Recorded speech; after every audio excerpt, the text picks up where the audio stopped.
અત્યારે ઉબાળો થયો હો એ બધી દિલથી હૃદયના ભાવથી 100% માફી માંગુ છું કે આ વાત કોઈને મગજમાં લેવી નહીં। તો નમસ્કાર મિત્રો, ફરીથી સ્વાગત છે આપ સૌનું એક નવા વિડીયોમાં। મિત્રો, આજના વિડીયોમાં આપણે વાત કરવા જઈ રહ્યા છીએ એક મહત્વના વિષય વિશે। તાજેતરમાં અરવિંદ ભુવાજીના એક નિવેદન, એમના ભાણાના ઘટના લઈને ચર્ચા અને વિવાદ સર્જાયો હતો। આ બાબતે અનેક લોકોની લાગણીઓ દુભાવાઈ હોવાની વાત સામે આવી હતી।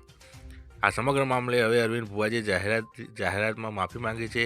તેમણે જણાવ્યું છે કે તેમની કોઈ પણ વાત અથવા વર્તનથી જો કોઈને વ્યક્તિને દુઃખ પહોંચ્યું હોય તો તે માટે તેઓ દિલથી ક્ષમા માંગે છે।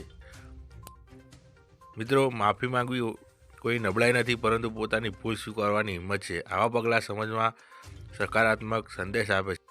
તો મિત્રો, વિડીયોમાં આપણે સમગ્ર ઘટના, સમગ્ર મામલો બતાવવામાં આવ્યો છે। તો વિડીયો તમે આગળનો વિડીયો પૂરો જુઓ મિત્રો, પછી તમે તમારો અભિપ્રાય આપજો। થેન્ક યુ મિત્રો। ભાગરૂપે આજે અમે મુના ગામમાં ચાલી રહેલા પાખંડ માટે અહીં આવેલા અને એ સમયે અમે એ સ્થળ ઉપર આજે ઉભા છીએ હાલ, અને જે તે સમયે અમે બેઠા હતા ત્યારે અરવિંદ ભુવા કરીને અહીંયા આખું આ એક ચલાવે છે અને એની અંદર અમે લોકો અહીંયા બેઠા હતા, એમની સાથે વાતચીત કરતા હતા।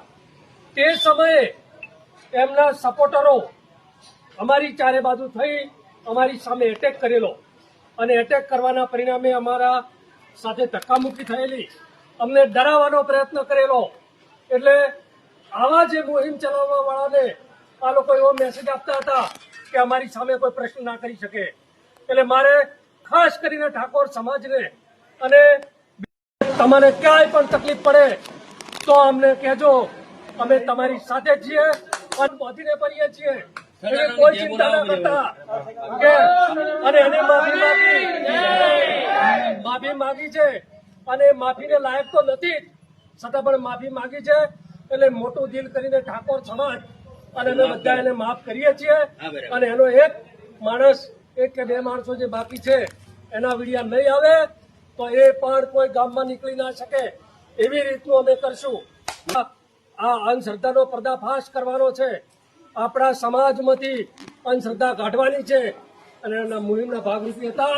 એટલે આજે એમને માફી માંગી છે તો હાલ પૂરતું આપણે આ ચેપ્ટરને પૂરું કરીએ છીએ, પણ કોઈ જગ્યાએ આ લોકોને કોઈ ગામમાં ઘૂસવા ન દેતા એવું તો આપ સૌને આહવાન કરું છું। બોલો સદારામ બાપાની જય। જણાવવાનું કે આજે મોડલ છું નાયકણજીને અમારા ઘરે આવ્યા હતા મુના માતૃકા મંદિરે।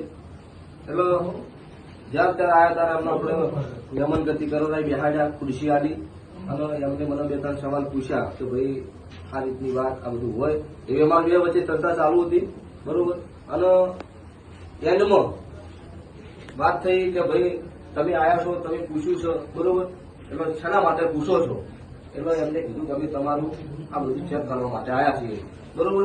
એટલે એમાંથી પબ્લિક વધારે હતી, પબ્લિકના દ્વારા ઉભાળો થઈ ગયો, બરોબર। નહીં, તમારા સપોર્ટર હતા, તમારો ભાઈ મોડો છે ને?